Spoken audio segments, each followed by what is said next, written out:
শুভ সকাল বন্ধুরা, কেমন আছো তোমরা সবাই? আশা করছি সবাই তোমরা খুব ভালো আছো। আমিও খুব ভালো আছি।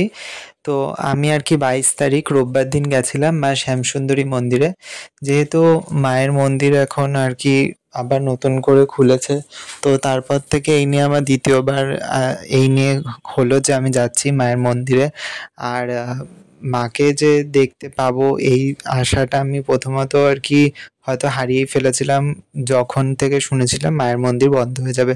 তারপর থেকে যখন মায়ের মন্দির খুললো, তো দেখো এই কটা দিন আগেই কিন্তু আমি গেছিলাম মায়ের দর্শন করতে, আবারও কিন্তু চলে গেলাম। তো এরকম ছুটির দিনে না এরকম আগেও যেতাম কাছে পিঠে কোনো মন্দিরে, ঠিক আজকেও তাই রোববার দিনকে চলে গেছিলাম মা শ্যামসুন্দরীর দর্শন করতে। তো মাকে আর কি দর্শন করে তারপর সেখানে আর কি তখন দুপুরবেলা ভোগ প্রসাদ দেওয়া শুরু হবে, কিন্তু এতটা রোদ বলে আর দাঁড়ায়নি। তারপর আমি বাড়ি চলে এসেছিলাম। আর ওখানটাতে দেখো মানে এমনি ভিড়টা কমই ছিল, খুব একটা বেশি ভিড় ছিল না। যাই হোক ফাঁকার মধ্যেই আর কি দর্শন করতে পেরেছি খুব ভালোভাবে, কোনো অসুবিধা হয়নি। আর এখানে নরসিংহের আর কি অভিষেক হচ্ছিল, তারপরে একটা গোলাপ ফুলের মালা পরানো হয়েছিল।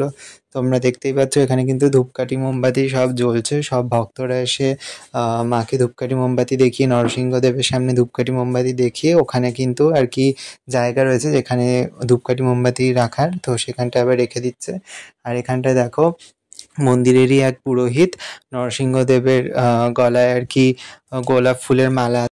আর দেখো বন্ধুরা, মার্চ মাস পড়তে না পড়তেই যে হারে প্রচণ্ড গরম পড়েছে, মানে কি বলবো। তো মার্চ মাস তো প্রায় শেষের পথে, তারপরে এখন আসছে এপ্রিল মাস। আর এপ্রিল মাস মানে তো পয়লা বৈশাখ তোমরা জানোই। আর গেল বছর কিন্তু পয়লা বৈশাখে ভালো গরম ছিল পয়লা বৈশাখের দিনকে।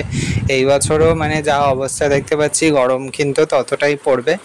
আর যেহেতু অনেক দিন হয়ে গেল সেই দোলে আর কি ঠাকুরদের এই সাজিয়েছিলাম, জামা কাপড় এগুলো পাল্টেছিলাম, তারপর যে মাটির গোপাল এসেছিল তাকেও মানে বসিয়েছিলাম। তো সেগুলো সমস্ত কিছু হওয়ার পর মানে আর মাঝখানে আমার টাইম হয়নি সেইভাবে, তার জন্য সমস্ত ডেকোরেশনটা আবার ভাবছিলাম নতুন করে চেঞ্জ করব। ডেকোরেশন বলতে কি মানে ঠাকুরের যা আর কি জামা কাপড় চেঞ্জ করা, আর একটু যদি মানে জায়গাটা আর কি চেঞ্জ করে ভেবেছিলাম মাটির গোপালটা আর মানে একটু ভেতর দিকে বসাবো। তো সেই রকম অনুযায়ী দেখো এখানে কিন্তু তাই সব আজকে গোপালদের জামা কাপড়গুলো চেঞ্জ করে দিলাম। আর তারপর দেখো ওই কারণে আজকে খুব হালকা পাতলা জামা কাপড়গুলোই আজকে গোপাল সোনাদের সবাইকে পরালাম। আর দেখেও শান্তি লাগছে এই গরমে, মানে খুব হালকা সাজসজ্জা করানোর পর। আর কেমন লাগলো আজকে ব্লগটা তোমরা কিন্তু অবশ্যই জানিও।